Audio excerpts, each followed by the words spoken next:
As the sun sets on the dusty streets of Tombstone, Arizona, one man stands tall, ready to face the challenges of a growing town. That man was John Clum, the first mayor of Tombstone and a lifelong friend of Wyatt Earp. Clum was a multi-talented man, journalist, Indian agent, and pioneering mayor who played a key role in the development of the American West. Remember to hit the like button because it helps us a lot. Don't forget to subscribe to the channel and press the notification bell to not miss the upcoming interesting videos. John Philip Clum was born on September 1st, 1851, on a farm near Claverack, New York, USA. His parents were William Henry and Elizabeth Van Deusen Clum of Dutch and German descent, and he had 5 brothers and 3 sisters. In September 1867, he entered Hudson River Academy, later known as Claverack College, a military academy in Claverack, New York. In addition to his military training, he also participated in religious services at the Dutch Reformed Church. He then pursued a classical education at Rutgers University, where he studied Latin, Greek, mathematics, and natural history. Clum was also a member of the Rutgers football team, although he did not play in the first intercollegiate game between Rutgers and Princeton in 1869. However, he did play in the second in the fall of 1870. During that time, due to too much sports activities, he became ill. Clum couldn't make enough money to pay for the studies in his second year. As a result, he returned to his father's farm in the summer of 1871. Clum happened to read in a newspaper story that the Federal War Department in Washington, D.C. was hosting a meteorological service. He applied for and was inducted into the United States Army Signal Corps as an observer sergeant on September 14, 1871. He was then sent to Santa Fe, New Mexico, where he began his work as a weather observer. During his stay in Ohio, he met and fell in love with Mary Molly Ware. They began their marriage on November 8, 1876. Sadly, Mary died on December 18, 1880 in Tombstone, Arizona, after giving birth to their daughter Bessie. She is buried on Boot Hill in Tombstone. John Clum married a second time on February 6, 1883, in the District of Columbia to Belle Atwood. However, his love story does not end there. He married for the third and final time on October 24, 1914, in New York City, to Florence A. Baker. In December 1872, President Ulysses S. Grant established the San Carlos Reserve, following an investigation into political abuse in the Office of Indian Affairs. The government gave management of Indian reservations to Protestant religious groups. The Dutch Reformed Church was given the responsibility of overseeing the San Carlos Reserve. They were looking for a candidate at Rutgers to manage and were connected to Clum.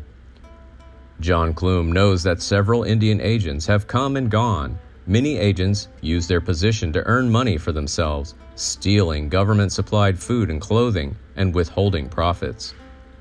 The office is highly political, with military commanders and civilian agents vying for control, sharing profits.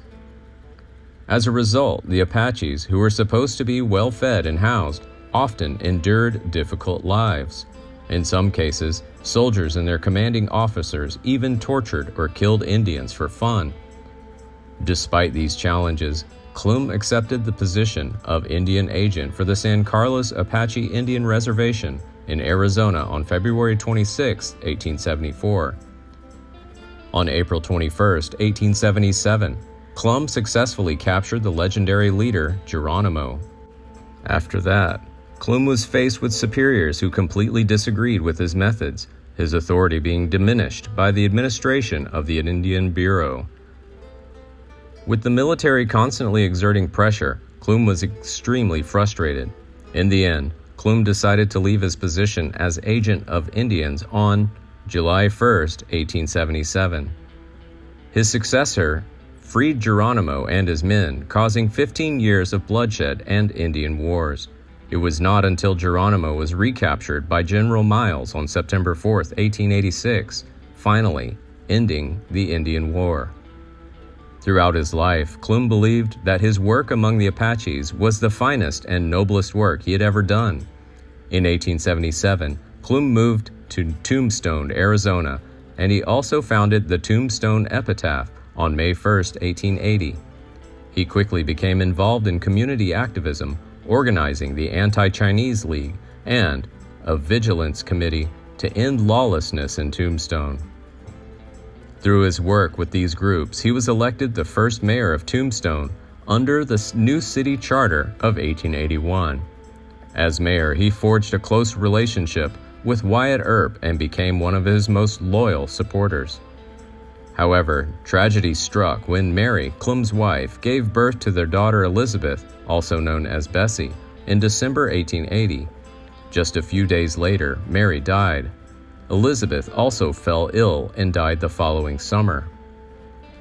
After the legendary gunfight on October 26, 1881, in a vacant lot next to the home and studio of photographer Camillus S. Fly, Ike Clanton has filed charges against Wyatt Earp, Doc Holliday, Virgil Earp, Morgan Earp for murder.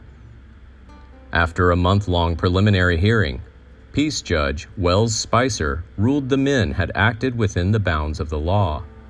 Clum later reported, "There had been a lot of talk about the justification of the fight, but the Earps are officers of the law, and I don't see why an officer would have to wait until he's been shot 2 or 3 times before taking his own hand." Wyatt Earp then told me he could kill Ike Clanton. Ike, Wyatt said, stepped back and signaled he wasn't in there. He called Ike, "Get in here, Ike, or get out," and Ike was out. Clum's friendships with the Earps and loyalty to the business leadership made him a target for the outlaw Cochise County Cowboys. On December 14th, Clum rode in a carriage to Benson to catch the train to Washington, D.C., where he planned to spend Christmas with his parents and son. He and his newspaper have consistently supported the lawman. The carriage was shot by unidentified assailants. Clum wasn't carrying any mail, cash, or silver, so robbery was an unlikely motive for the attack. Driver Jimmy Harrington was able to outrun the attackers, but he quickly had to stop to remove a leading horse that has been shot and bled to death. Clum was sure the stage was a cover for a plot to kill him, so he didn't go back there, but walked until he found a horse he could borrow. He ended up going to Benson the next day, and then safely back to Tombstone. Clum and Wells Fargo agent Marshall Williams, Justice of the Peace Wells Spicer, mine owner E.B. Gage, attorney Tom Fitch, Oriental Saloon owner Lou Rickabaugh, and Earps were also threatened. Clum described the murder plot afterwards. "Yes, I escaped Tombstone," said Clum. "There were 9 of us who couldn't have gotten out of Tombstone alive. We received warnings written in blood. At first we didn't pay much attention to them, but after a few months, things turned out. That became unbearable. They were kicking us out one by one. We were never able to definitively catch those who were doing it. I decided to settle elsewhere. They opened fire on me from there, both sides of the road. 3 miles further along the road, a bullet ripped my coat and leash and knocked my horse down. In January, Virgil Earp was wounded in an assassination attempt, and in March, Morgan was murdered. On May 1, 1882, 2 years after the start of the gravestone epitaph, he sold it and left the gravestone. The newspaper is still published to this day as a nationally distributed chronicle of the Old West. In 1898, Clum was appointed postal inspector for the territory of Alaska. He was tasked with establishing a territorial postal service, and he spent 5 months traveling 13,000 kilometers across Alaska, setting up new post offices and retrofitting existing ones. While in Nome, Alaska in the summer of 1900, Clum reunited with old friends Wyatt Earp and George W. Parsons. Wyatt was running the Dexter Saloon at the time. Clum was then trusted to be appointed postmaster for Fairbanks, Alaska, and he held that position until 1909. During his tenure as postmaster, Cairo, Alaska was named after his daughter. After leaving Alaska, Clum spent several years touring around the country for the South Pacific Railroad, giving hundreds of lectures to promote tourism. In 1928, he moved to Los Angeles, where he lived until his death in 1932 at the age of 80. John Clum is a notable figure in the history of Tombstone and the American West. He was a man of integrity, courage, and loyalty to his friends. Under his leadership as Tombstone's first mayor, lawlessness ceased in the town. John Clum's legacy lives on as an inspiration to all who seek to make a positive impact in their communities, and his stories will continue to fascinate and engage people for generations to come. Please like and share if you find the video content interesting and useful. Don't forget to subscribe to the channel and comment below so as not to miss the upcoming interesting videos. Thanks for watching.